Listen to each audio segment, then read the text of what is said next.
مصطفى مصطفى منبع للصفا، سيد الأنبياء مشعل في الوفا، كان في عطفه لليتامى دفاع.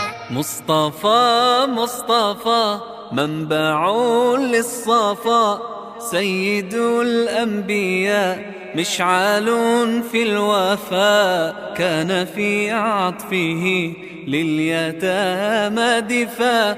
حن قلبي له فاض شوقا إليه، ليس أرجو سوى شربة من يديه. الصلاة عليه والسلام عليه، للسماء ارتقى فأتى بالنقاء، وغدا وجهه نيرا مشرقا. كان من عفوه حين حان اللقاء، قال فلتذهبوا أنتم